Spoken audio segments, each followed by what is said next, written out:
ICSE class 10th के mathematics के paper को लेकर आज मैंने कई सारे पॉइंट्स नोट डाउन किए जो सीआईएसई ने साइलेंटली लेकिन बड़े चेंजेस कर दिए हैं। मैं ये नहीं बताने जा रहा हूं कि मैथ के पेपर को लेकर के इसको 3 घंटे का कर दिया गया था, पहले 2.5 घंटे था। तो एक अन्य ये तो कॉमन सी चीज है। सीआईएसई ने कौन कौन सी बातें बोली हैं जो स्टूडेंट के मार्किंग पॉइंट ऑफ व्यू से बेटर हो सकते हैं। तो पहली और सबसे बड़ी बात रफ को लेकर उसने क्लियर किया है, मतलब कि आप जब सम बनाते हैं लॉन्ग आंसर वाले क्वेश्चन या ऑब्जेक्टिव टाइप क्वेश्चन, दोनों ही कंडीशन में, ऑब्जेक्टिव टाइप में तो आपने टिक कर दिया और उसके मार्क्स मिलेंगे। यदि क्वेश्चन किसी भी कंडीशन पर, यहां पर एक अपडेट है कि वेग हो जाता है, यदि 2 ऑप्शन सही है या उसकी पॉसिबिलिटीज हो जाती है, तो वहां पर स्टूडेंट के ऑप्शन के आधार पर मार्क्स मिलेंगे। लेकिन एक सतर्क होने वाली बात बताई गई है कि अगर स्टूडेंट ने ऑप्शन ए लिखा और उसके बाद उसके आंसर है बी वाले को उसने लिख दिया, तो उस कंडीशन में उसके मार्क्स काट लिए जाएंगे। यदि स्टूडेंट को ऑप्शन ही लिखना है कि ABCD, वही लिख दीजिए, या ABCD के बाद उसके जो बाद के मैटर या कंटेंट दिए हुए हैं जैसे 25 मीटर या 36 मीटर, तो आपको 25 मीटर या 36 मीटर जो भी है उसको भी लिखने की इच्छा है, तो ये कोई फोर्सिंग पॉइंट नहीं है। दूसरी बात बोली गई है रफ को लेकर, जो मैं बता रहा था, स्टूडेंट को रफ वहीं पर करने हैं लॉन्ग आंसर वाले क्वेश्चन में, और जो भी आंसर 2 मार्क्स 3 मार्क्स 5 मार्क्स या 6 मार्क्स तक के होने हैं, पॉसिबिलिटीज है कि इस तरह के आईएससी और आईसीएसई दोनों के लिए बताए जा रहे हैं। तो वहां पर कहा गया है कि कुछ स्टूडेंट है रफ को पीछे करते हैं, कुछ स्टूडेंट है जो रफ को उसके नीचे कर देते हैं और उसके बाद उसको क्रॉस कर देते हैं। आप सीधा सीधा उसके लेफ्ट साइड में जब आप लिखेंगे सम को करेंगे और राइट साइड में रफ को कर देंगे और क्लियर वहां पर रफ लिखकर छोड़ देंगे। इसका बेनिफिट है जो कि आपको मैं थर्ड पॉइंट बताने जा रहा हूं। स्टेप मार्किंग में रफ डज मैटर, साफ साफ बोला गया है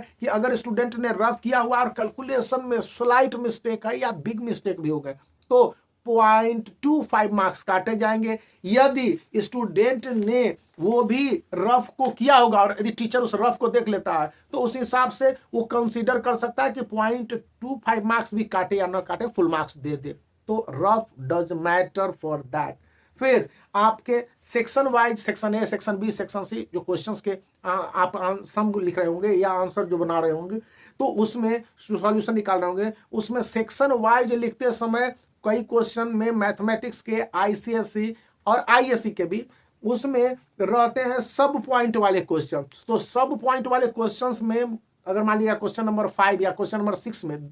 उसके अंतर्गत 2 सब पॉइंट वाले क्वेश्चन है, तो दोनों सब पॉइंट वाले क्वेश्चंस को वेरीफाई करेंगे, मतलब कि पहला 5 का ए लिखे फिर 5 का बी लिखे, तो एक लाइन छोड़ दे रहे हैं ताकि एग्जामिनर बहुत आसानी से असेस कर पाए कि स्टूडेंट ने लिखा हुआ है सब पॉइंट वाले में। अगर सब पॉइंट में रफ बनते हैं या सब पॉइंट में स्टेप मार्किंग्स होती है तो उसको मार्क्स दे दिए जाएंगे। अब स्टेप मार्किंग को लेकर क्या कहा गया है सीआईएससी के रूल ने, तो सीआईएससी कहता है कि स्टेप मार्किंग का बेनिफिट उन स्टूडेंट को मिलेगा जो कि प्रॉपरली आंसर को, थ्योरम को या फिर किसी भी एल्जेब्रिक सॉल्यूशन को या फिर हाइट एंड डिस्टेंस वाले सॉल्यूशन को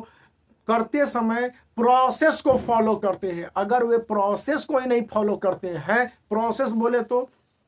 कि वर्ड प्रॉब्लम वाले क्वेश्चंस होंगे, तो वर्ड वर्बल उसको यूज करते हुए, वर्ड को यूज करते हुए अपनी बातों को रखेंगे और जिस तरह से प्रोसेस कर रहे हैं उसको फॉलो दैट का साइन बनाते हुए आगे बढ़ेंगे, तो यहां पर इसको माना जाएगा कि सीआईएससी के रूल को माना गया है एग्जामिनर के द्वारा और यह बात स्टूडेंट समझ रहा है, दैट इज गुड, तब वहां पर आपको मार्क्स मिल जाएंगे। यहां पर एक और बात बोली गई है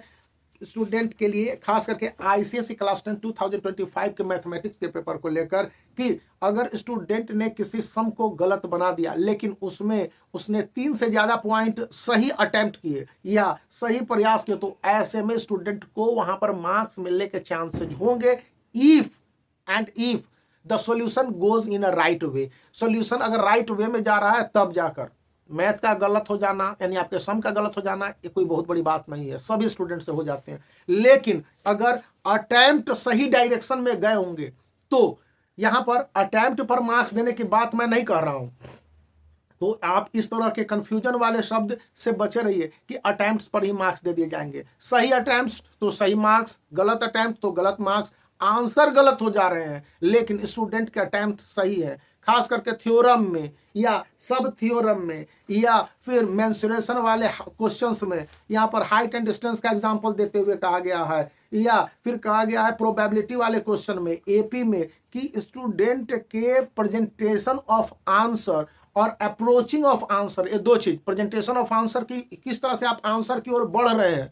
और गो थ्रू कर रहे हैं, और उस दौरान स्टूडेंट अपने एक्सप्रेशन को, सम को किस तरह से एक्सप्रेसिव बना के प्रेजेंट करते हैं एग्जामिनर के सामने, दैट डज मैटर। ऐसे को मैटर किया जाता, मैटर माना जाता है कि हाँ स्टूडेंट सही डायरेक्शन की ओर गया है। यहाँ पर लास्ट पॉइंट बताई गई है आईसीएसई क्लास 10 के लिए ही, आईएससी क्लास 12 के लिए भी आता है कि जहां पर कैलकुलेशन की बात की जाती है, कैलकुलेशन भी उन्होंने कैटेगराइज किया हुआ है, जो कि एग्जामिनरों को बताया 3 तरह के कैलकुलेशन, एक वर्बल कैलकुलेशन होता है, दूसरा अलजेब्रिक कैलकुलेशन और तीसरा होता है कंप्लीटली न्यूमेरिक कैलकुलेशन। तो वर्बल कैलकुलेशन, अलजेब्रिक कैलकुलेशन और न्यूमेरिक कैलकुलेशन, वर्बल कैलकुलेशन पर कोई कंट्रोल नहीं है इसलिए उसको कंसीडर ही नहीं किया जाएगा मार्क्स अवार्डिंग के लिए। न्यूमेरिक कैलकुलेशन और अलजेब्रिक कैलकुलेशन, अलजेब्रिक कैलकुलेशन में प्रोसेस के साथ फॉर्मूला या फिर सब थ्योरम का आना जरूरी है। अगर यह दिया जाता है अलजेब्रिक कैलकुलेशन में तो आपको मार्क्स देने के लिए एग्जामिनर बाध्य हो जाएगा, क्योंकि एग्जामिनर को कहा गया कि आप दे दीजिए,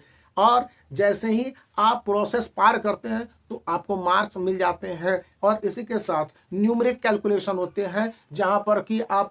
यूज कर रहे होते हैं नंबर के प्रेजेंटेशन को, जहां पर लॉन्ग सम को, लॉन्ग डिस्टेंस, लॉन्ग सम को या फिर लॉन्ग सब्ट्रैक्शन को, मल्टीप्लिकेशन को यूज कर रहे होते हैं। तो वहां पर स्टूडेंट से आशा की जाती है कि उसको रफ में करते समय बताएं कि ये कैलकुलेशन है, यानी कि आप रफ को एज इट इज नहीं लें, यहाँ पर रफ को भी स्पेसिफाई और क्लियर करें। मैथ में ज्यादा क्रॉस करने की कोशिश नहीं करें, जो गलत है उसको आप पेंसिल से यूज कीजिए, कट कर दीजिए। यदि आप ब्लू पेन से आंसर दे रहे हो तो फिर ब्लैक पेन से उसको कट कर दीजिए, या फिर ब्लू पेन से ही कट करते हैं। अब बहुत ज्यादा रॉन्ग्स वाले कट करेंगे तो वहां पर एग्जामिनर को यह राइट दिया गया है कि स्टूडेंट को फुल मार्क्स देने से वो बच सकते हैं। ये नहीं कहा गया कि आप मार्क्स नहीं दीजिए, एग्जामिनर चाहे तो बच सकता है वहां पर मार्क्स देने से। और इसके साथ साथ यह भी कहा गया है कि जो 3R स्टूडेंट को मिलने हैं क्लास 10 के लिए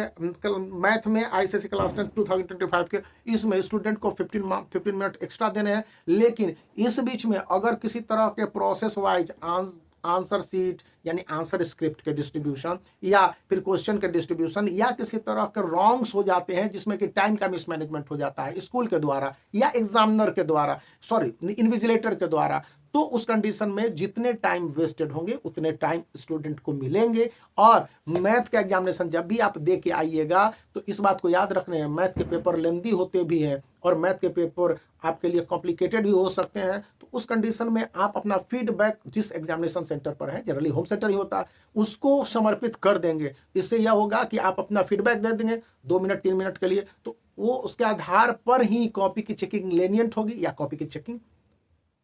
जनरल, यानी कि हार्ड, मतलब कि हम हार्ड नहीं करते लेकिन हाँ कॉपी की चेकिंग एज इट इज होगी। तो इस बातों को समझ में रखने के साथ आप वीडियो को लाइक कर सकते हैं, चैनल को शेयर कर सकते हैं और सब्सक्राइब करना याद रखिए। बाय।